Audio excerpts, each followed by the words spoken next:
4, Scene 1. Video number 2. Enter Nerissa, dressed like a lawyer's clerk. Duke, came you from Padua, from Bellario? Dr. Bellario, a learned doctor. Nerissa, from both, my lord. Bellario greets your grace. Presents a letter. Bassanio, why dost thou whet thy knife so earnestly? He asks Shylock a question as to why is he sharpening his knife so earnestly. Why is he so keen on sharpening his knife? The meaning of the word whet is sharpen. Bassanio's comment in line 123 shows that Shylock is using the sole of his shoe for sharpening the knife. Shylock, to cut the forfeiture from that bankrupt there. Who is the bankrupt? Antonio is the bankrupt. Gratiano, not on thy soul, but on thy soul, harsh Jew. So, Gratiano tells Shylock, you cruel Jew, you are sharpening this knife not on the leather sole, S-O-L-E, of your shoe, but on your soul. Your soul is tainted. You are merciless. Thou makest thy knife keen, sharp, but no metal can. No, not the hangman's axe, bear half the keenness of thy sharp envy. And what is the meaning of the word envy? Envy means jealousy. So, your knife, which is made of metal, namely steel, can never become as sharp as your ill will is. In fact, no metal, not even the executioner's axe, the hangman's axe, can acquire half the sharpness of your hatred, of your jealousy, of your malice. Now, can no requests, no pleadings penetrate your bosom, Shylock? Can no prayers pierce thee? Can no one convince you? Shylock, no, none, that thou hast wit enough to make. So no entreaties which you are capable of making with your small intelligence can move me. Gratiano, O be thou damned, inexorable dog. The meaning of inexorable is relentless. And for thy life, let justice be accused. Let justice be said to be guilty that you are alive. Gratiano is annoyed and he is very angry with Shylock. Thou almost makest me waver in my faith to hold opinion with Pythagoras. Who is Pythagoras? He is a Greek philosopher who believed, as Bassanio explains, that the souls of men and of animals passed into other bodies. So, let's read once again. Thou almost makest me waver in my faith, in my belief. Your character makes me feel uncertain whether my Christian belief about the human soul is justified. So here, Gratiano begins to agree with the belief expressed by the Greek philosopher Pythagoras. And what is that? Pythagoras opined that the souls of animals, after the deaths of those animals, entered the bodies of human beings who were then being born. That souls of animals infuse themselves into the trunks of men. Thy currish spirit, dog-like spirit, governed a wolf who hanged for human slaughter, even from the gallows did his fell seal fleet. And whilst thou layest in thy unhallowed dam, infused itself in thee, for thy desires are wolvish, bloody, starved, and ravenous. So, what is the meaning of currish? Like a cur, a mongrel dog, hanged for human slaughter. This was in fact a means of destroying killer animals. According to Gratiano, Shylock's mean soul originally had its abode in the body of a wolf, governed a wolf. When that wolf was being hanged for human slaughter, when that wolf was being hanged for having killed and devoured some of the human beings, the cruel soul residing within that wolf fled from the place of execution and entered Shylock's body, when he still lay unborn in the womb of his wicked mother. Till thou canst rail the seal from off my bond, thou but offendest thy lungs to speak so loud. Repair thy wit, good youth, or it will fall to cureless ruin. I stand here for law. So Shylock says that Gratiano is abusing him, hurting him, insulting him so much just in vain. He is simply hurting his lungs by speaking in such a loud voice. Gratiano cannot nullify the bond by insulting Shylock. No matter how much he is abusing him, he will not give up his claim on the pound of flesh. So Shylock advises Gratiano to carry out the needful repairs to his intelligence, because if not repaired, it would become so heavily damaged as to become non-functional. Cureless ruin. Shylock is legally entitled and he stands there at the Venetian Court of Justice to demand his rights according to the law. Duke. This letter from Bellario doth commend a young and learned doctor to our court. Where is he? Nerissa. He attended here hard by to know your answer. So he attended here hard by. What is the meaning hard? Nearby. To know your answer whether you will admit him. Duke. With all my heart, some 3 or 4 of you go give him courteous conduct to this place. Lead him politely to this Venetian Court of Justice. Exeunt officers. Meantime, the court shall hear Bellario's letter. So Bellario's letter is very important. Let us read Bellario's letter now. This is Bellario's letter. Your Grace shall understand that at the receipt of your letter I am very sick. But in the instant that your messenger came in loving visitation was with me a young doctor of Rome. His name is Balthazar. Portia is disguised as Balthazar. I acquainted him with the cause in controversy. So Dr. Bellario told him everything about the controversy between the Jew and Antonio the merchant, the conflict between Antonio and Shylock. We turned over many books together. Balthazar and Dr. Bellario, they did a lot of research on this case. He is furnished with my opinion. Balthazar knows the opinion of Dr. Bellario in this matter, which bettered with his own learning, the greatness whereof I cannot enough commend.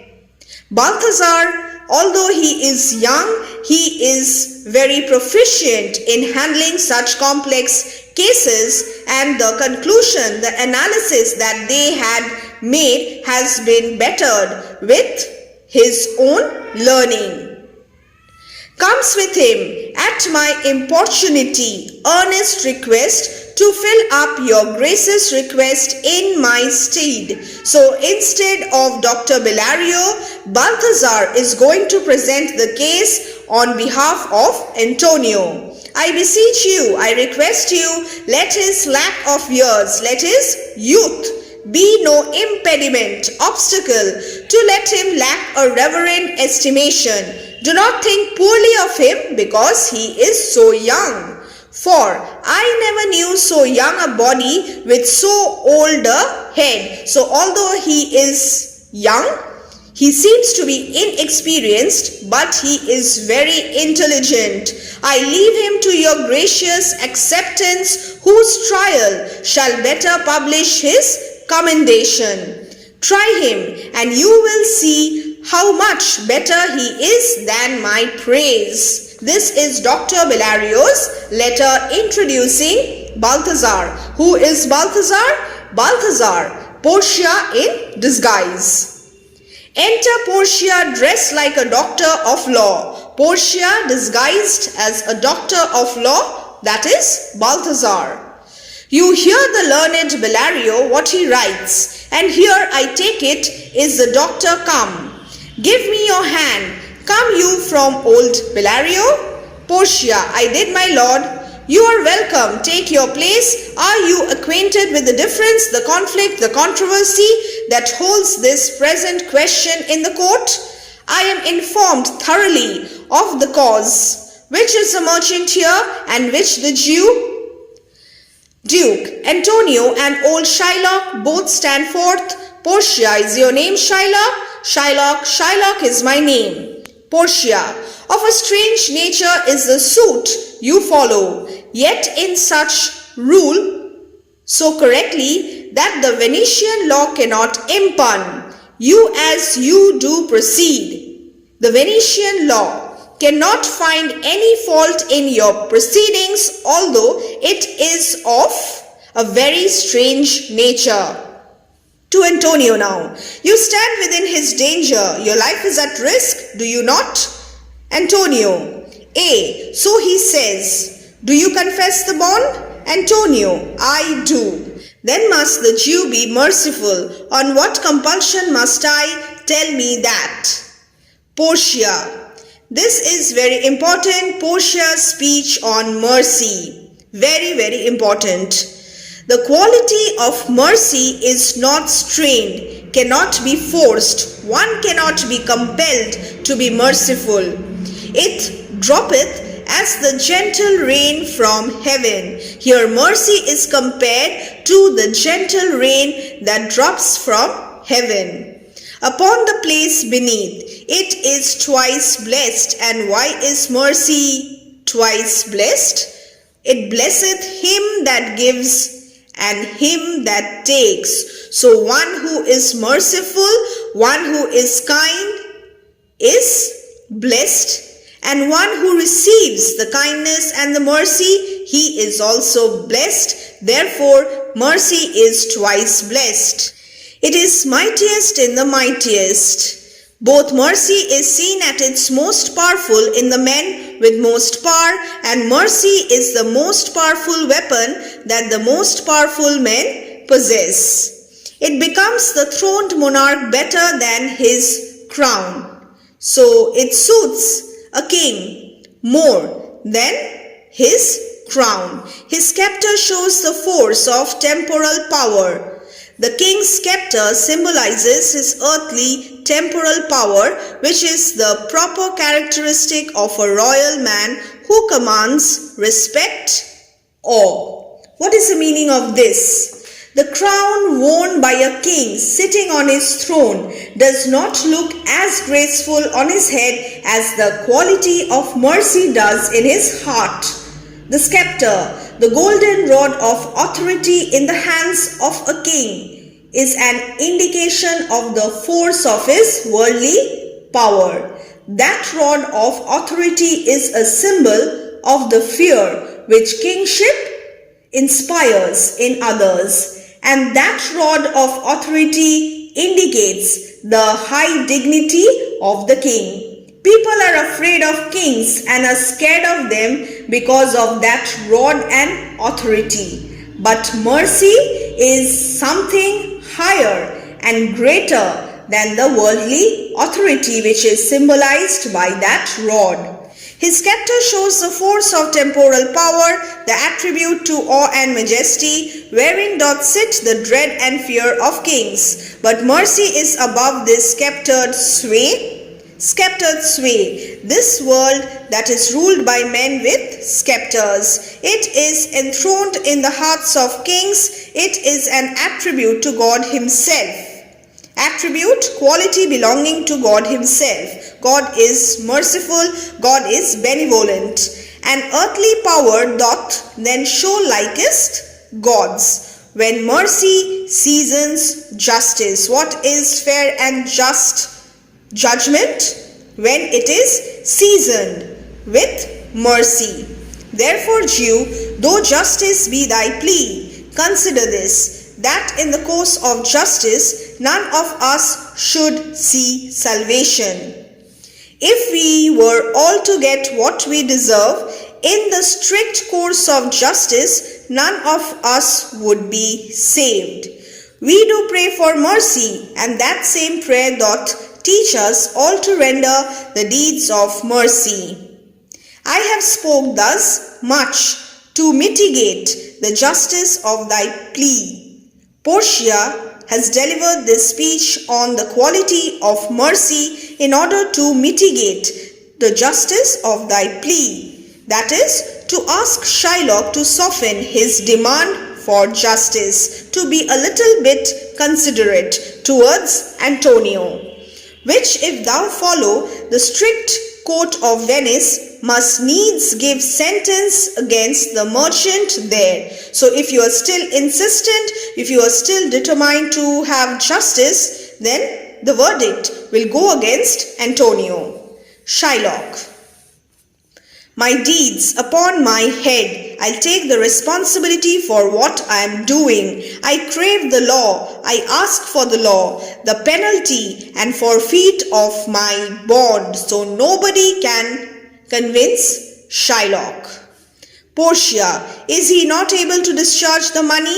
Is he not able to repay the loan amount, 3,000 ducats? Bassanio. Bassanio is unable to recognize Portia, who is disguised as Balthazar. Keep this in mind. Yes, here I render it, I offer it for him in the court.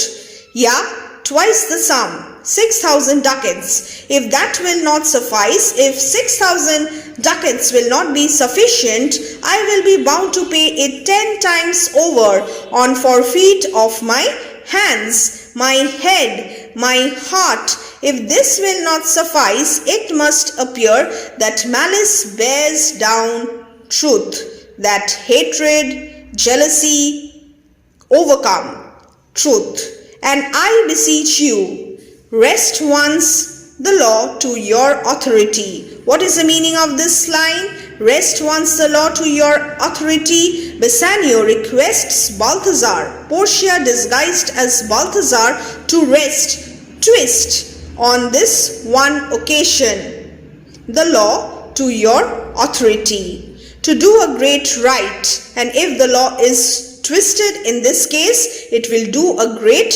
right. That is, it will save Antonio's life.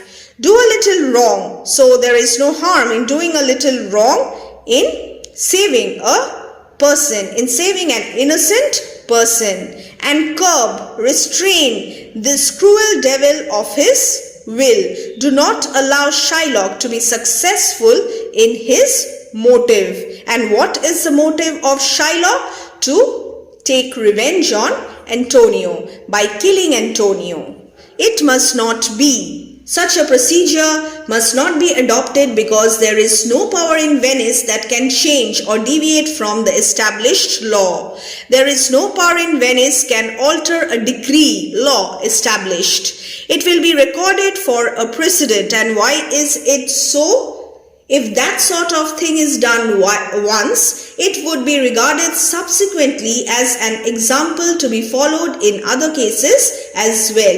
And in this way, many malpractices would rapidly enter into the administration of the state. And many an error by the same example will rush into the state. So it cannot be, it is not possible. Shylock appreciates Balthazar. A Daniel come to judgment, yea, a Daniel, O wise young judge, how I do honor thee.